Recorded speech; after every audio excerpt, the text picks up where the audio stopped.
Now let's bring you Flashback, a recap of some stories that made headlines during the week. On Monday, we told you that the Academic Staff Union of Universities criticized the federal government's no work, no pay policy, calling it an act of intimidation that deepens the crisis in the education sector. Over the weekend, ASUU declared a 2-week warning strike amid warnings that the federal government will enforce a no-work, no-play policy on striking members. These are issues dating back from 2009. The government of President Bola Ahmed Tinubu is desirous in keeping our children in school.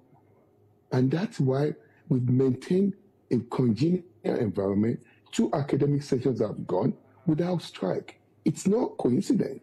On campuses nationwide, tensions is rising as ASUU accuses the government of breaking promises and failing to implement the Ayale Ahmed-led agreement. No work, no pay. Come to think about it, are even the professors being paid? The ASUU leader highlighted issues of unpaid arrears, withheld salaries and unremitted deductions, calling the policy unfair and counterproductive. The issue of renegotiation of 2009 has not been done. The issue of paying promotion arrears have not been done. The issue of paying the 25% and 5% salary award 1 year is still there. So which of them have they really handled? Students, on their part, urgent resolution to the lingering crisis. I'm not okay with the strike. As a student, it elongates the years I need to spend in school. Our honest opinion is if the government can't look out for the youth, then I don't know why they're on the seat. While the federal government insists it has met most of the union's demands, ASUU maintains that real progress will only come when the 2009 agreement is signed and implemented. The need to create a constitutional role for traditional rulers in Nigeria has again come to the fore. This time, the call resonated on Monday at the National Executive Committee meeting of the National Council of Traditional Rulers of Nigeria, held here in Lagos. Kakaki, a form of trumpets blown only for the kings in Yoruba land, announces the arrival of Alaafin of Oyo. Governor Babajide Sanwo-Olu is here with his counterparts from Imo, Kwara and Kogi states.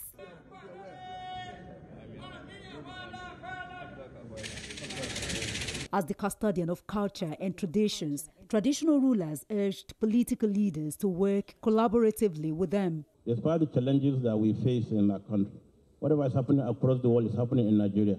What we need to do is to come together and see how we can help one another so that this country will be the better for it.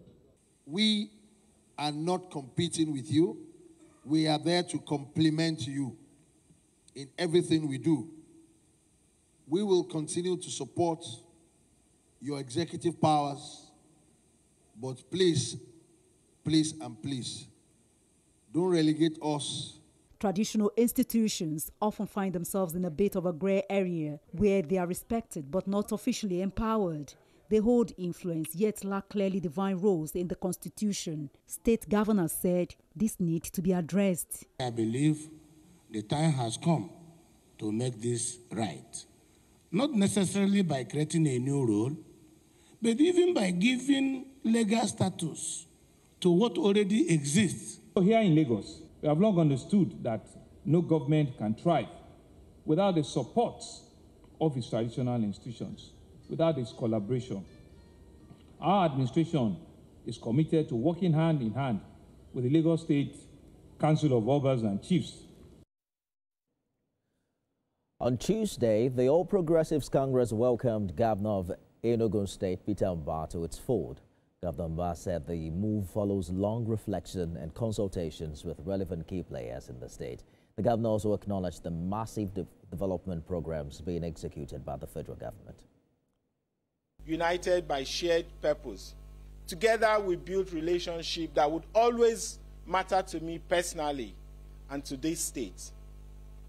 Yet, leadership sometimes demands difficult, even painful decisions in the service of higher principles and goals.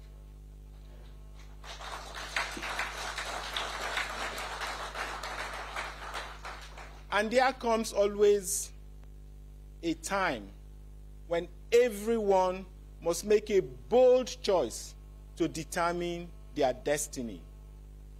Today, after a long reflection, we have made the decision to leave the People's Democratic Party and join the All Progressive Congress.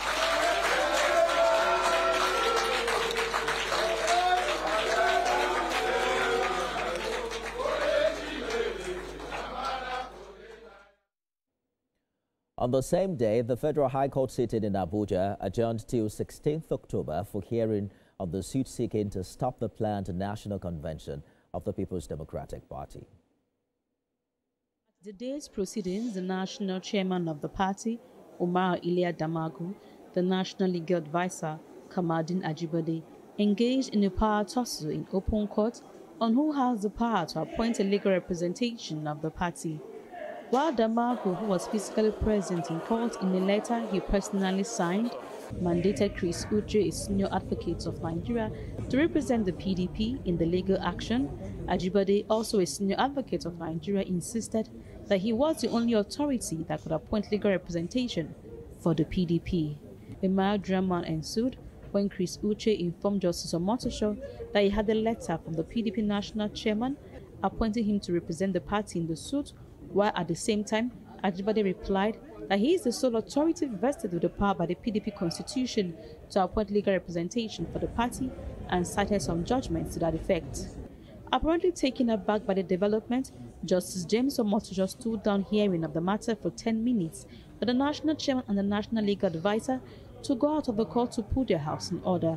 It's been adjourned till Thursday, so we allow the lawyers to do their work.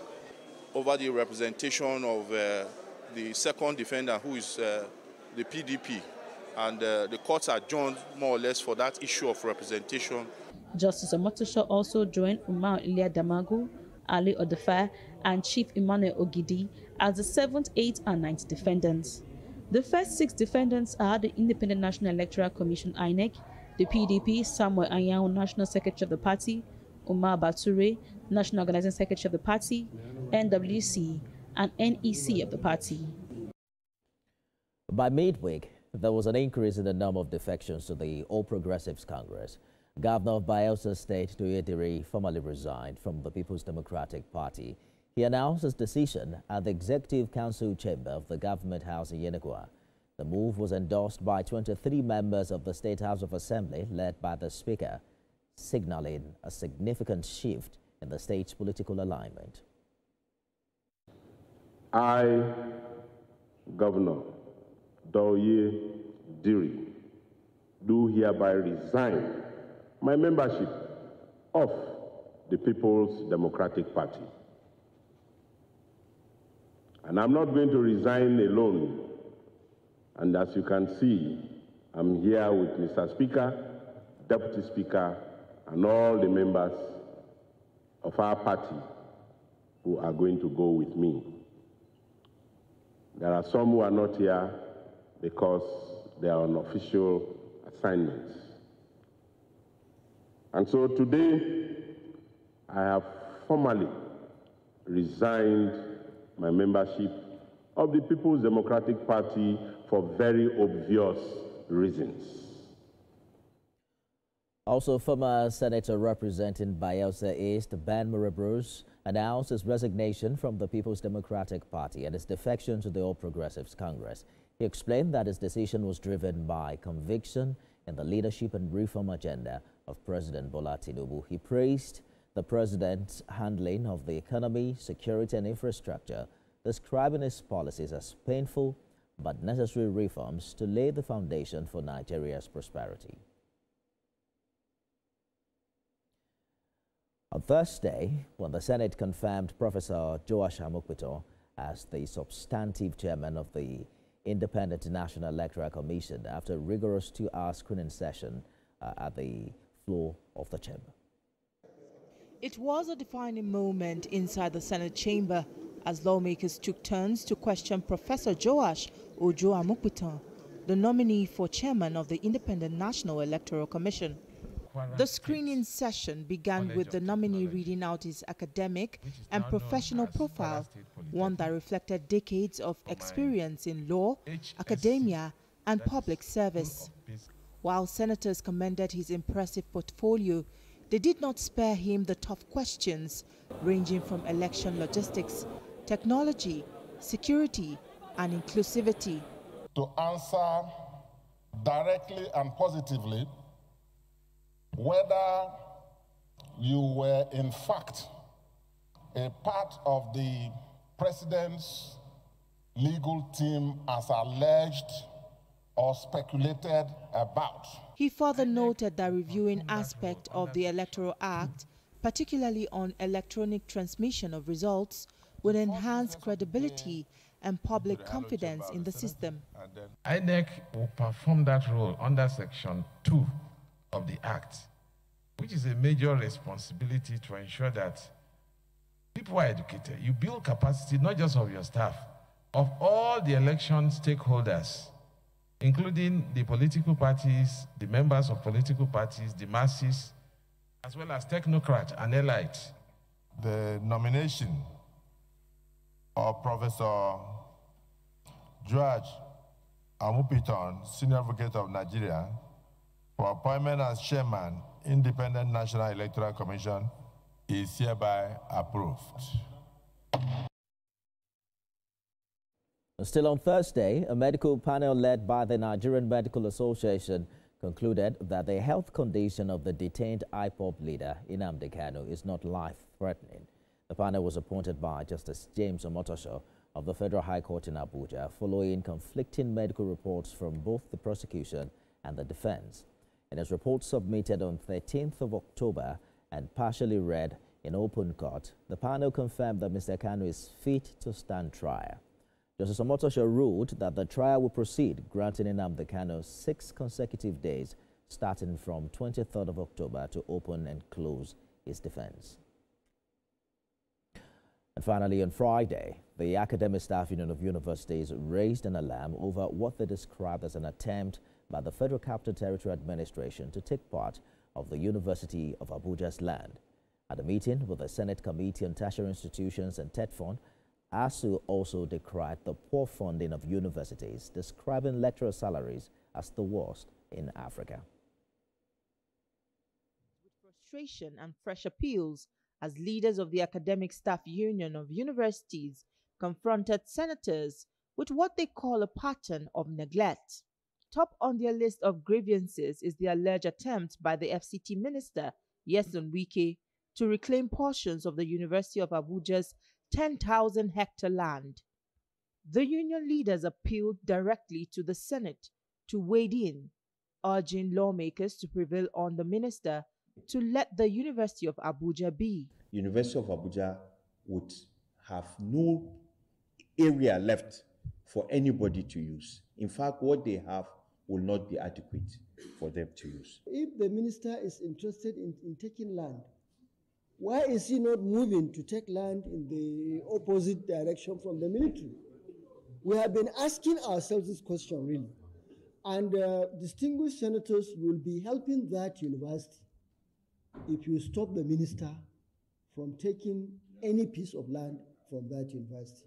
But beyond land, ASUU also painted a bleak picture of life on Nigerian campuses, describing lecturers' pay as the lowest in Africa.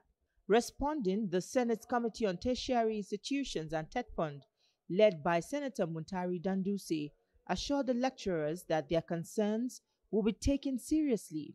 The student population will continue to increase, and the need for lecturers, accommodation, will continue to increase. So please, we'll tell Wike, or the Honorable Minister for FCT, that he should please put a halt to that move. We are not in support.